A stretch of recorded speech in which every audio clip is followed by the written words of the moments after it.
And why I'm so cut off? Let me do it this way. Okay, so I wanted to touch base today, something about vicarious liability and what to do if a debt collector doesn't show up when you file arbitration. So this is very important topic because if you're going to understand the principle, why you can take them and why you cannot take them, that is going to resolve a lot of your problems. Let's get started to understand what is vicarious liability.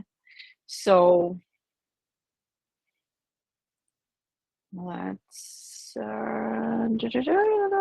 crop top entire screen. This one, share. Sure. Okay, it did. Okay. So I moved the screen here so I can see it, you guys. And if you have any questions, just drop the questions right there. So what is vicarious liability and how it related to consumer law and how it's related to debt collector and how it's related to arbitration responsibilities, right? So let's read this first. Vicarious liability is the legal principle that holds a person or entity responsible for the actions of another party, even if the other party acted alone, right? Debt collector, if they violated on their own. It's also known as imputed liability, right? Vicarious liability is based on the relationship between the two parties, and it's often applicable to situations where one party has control over the other. How it helps us? It's going to help us to understand that if the debt collector is not showing up when we filed an arbitration, we can find furnisher liable for not appearing in an arbitration, and we have to force them to appear and respond when the arbitration is filed, and the debt collector is just playing possum, right? But the question is whether or not the furnisher is actually liable for the action of the debt collector. And this is where we're going to have the fact of the actual contract being or not being assigned. And if you recollect, before I created a video about their debt collector being in control of the account or not in the control of the account, because whether or not they purchased the debt or the actual contract was reassigned, right? And if you're going to analyze of what I just said, I'm just going to break it down so you can understand more.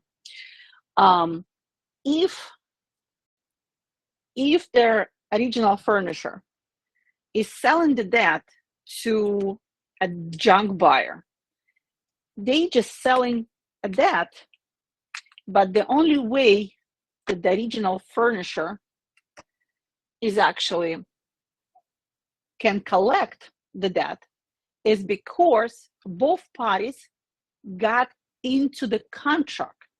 And according to this contract, original furnisher can collect and consumer is responsible to pay back money he spent and never paid back.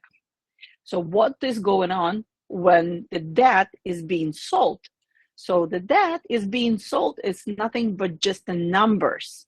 That's a spreadsheet. This is Excel sheet that is being sold. Just the numbers, nothing else. You as a consumer or your customer as a consumer have never received anything that it's saying that the contract was reassigned, because that's the only way that the debt collector is entitled to collect the money. and therefore the original consumer is still holding the contract, is still the party to this contract.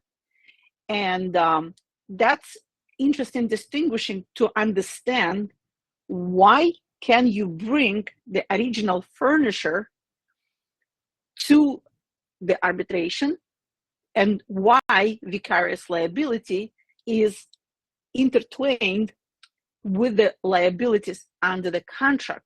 So it's not only vicarious liability where the one party is responsible for another, but because the actual contract was never canceled and was never reassigned, that gives the furnisher full liability to appear in arbitration.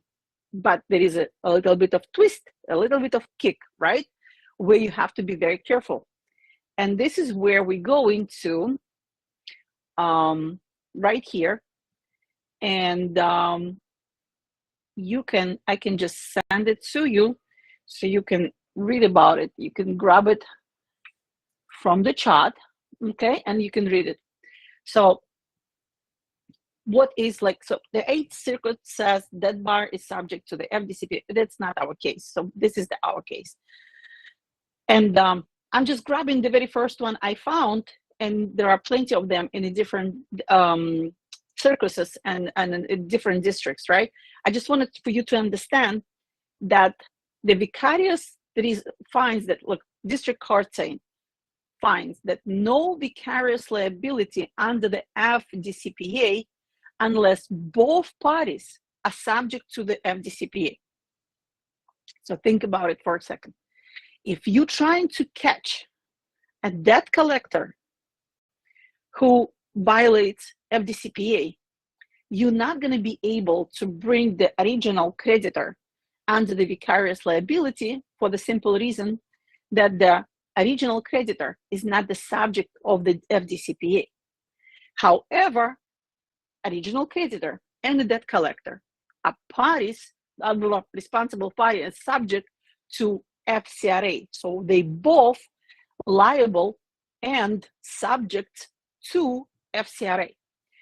In order for you properly execute vicarious liability against both of them, if, let's say, debt collector is not showing up, is to file FCRA dispute through the credit reporting agency.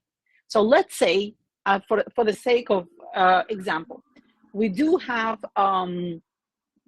community bank that, and now debt collector and the furnisher, like right now, they all playing different games. So you have to understand that 4 years ago, the debt collector and the furnisher were not trying to play different games. So right now, I guess because of massive arbitration that was happening, and I'm gonna talk about it a little bit later. So because of that, they constantly changing the tactics, and they constantly changing the way how they can harm the consumer, right? Because like I said before, the credit reporting is their mechanism where they can pressure the consumer to pay the debt and be responsible for paying back. Not all the time and every time they have a desire to sue for a lot of other different reasons. I don't want to talk about that. But I'm just saying that the credit reporting is the mechanism through which they forcing the consumer to fulfill their obligations, right? And right now, sometimes they can be like this. And again, I'm telling you that because this is what's going on in the real court. And examples that I'm giving to you, and not coming from my own experience, that comes from the attorneys who are filing these cases in a federal arbitration. And the principle of these filings, I'm revealing you here so you can understand what you can do and what you cannot do, and not to make a mistake, right? So the latest game, for instance, a community, and it's a lot of banks are doing the same thing. What they do is they sell in the debt, they're reporting balance as zero. By the way, if they sold the debt and they still reporting the balance, this is the FCRA violation. Just keep in mind. But what they're doing now, they're selling the debt, and it's not only community. I see it all the time, every time. And they continue to report this account, and they're saying that the account was sold, right? So in accordance to the FCRA, their reporting is proper because they sold the debt and they reporting that the account was sold, right?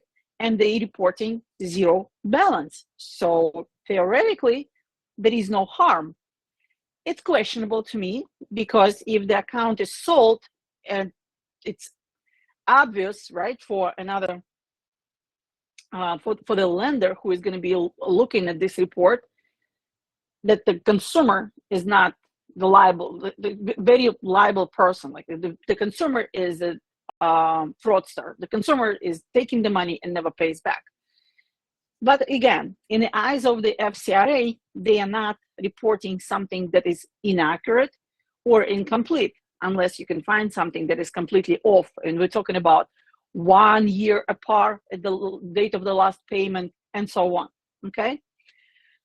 So what they're doing right now, they're reporting both. They're reporting the community bank is going to report balance as a zero, and account is sold, and debt collector is going to be reporting the same account, but already with the outstanding debt. So it's a double dipping, but as of today, and as of today trends, what's going on in a consumer society, consumer lawyer society, so there is no direct harm because that's just the actual information that the creditor is reporting and the debt collector is reporting, right?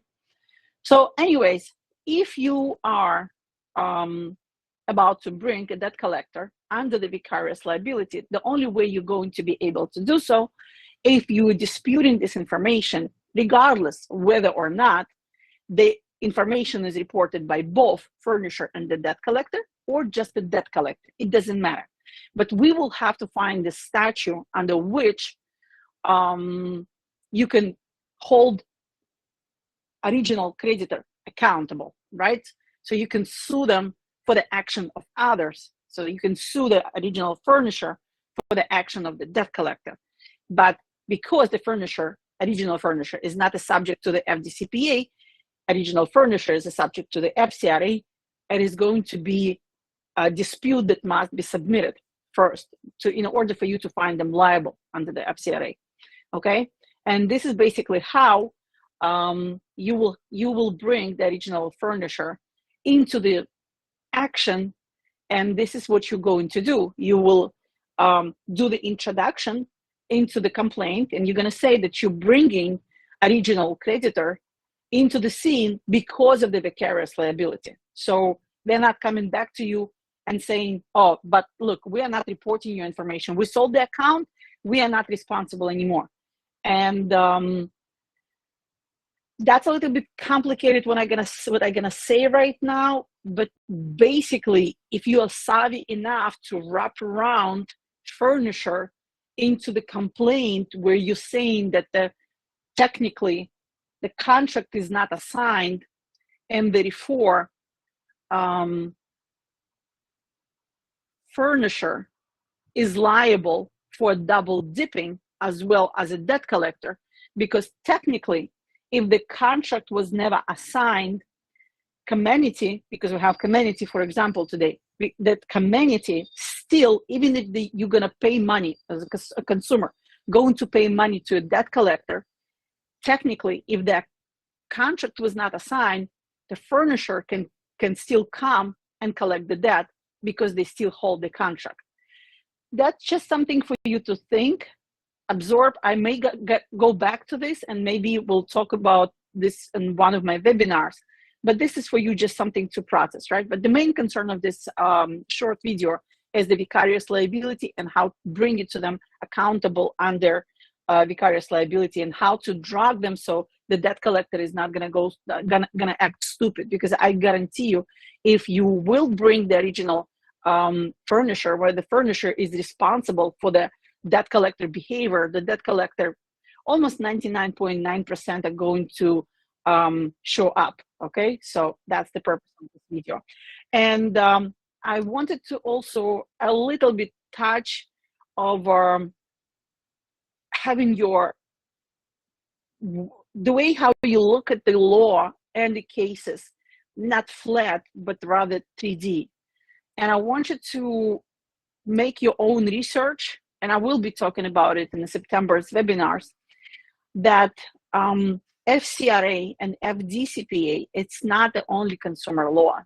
There is other consumer laws that are applicable to their misbehavior, and we a little bit touched about it on my Tuesday webinars for the private community, where I was talking about deceptive and unfair practice. So I want you to make a homework and just make your own research and understand what is deceptive, what is unfair, and how you can bring original furnisher and a debt collector, not only under the FCRA and FDCPA, but actually under other law as well.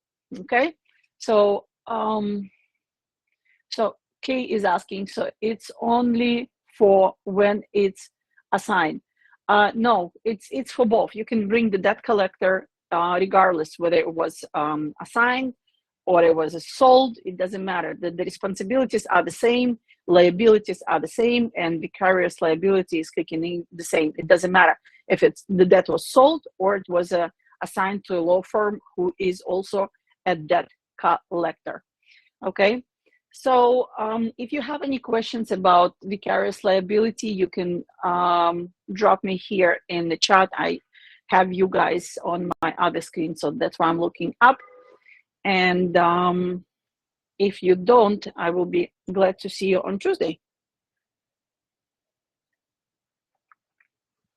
I know that the video has delay, so I'm giving to you a couple of more seconds to digest, to understand, and maybe drop the questions if you might.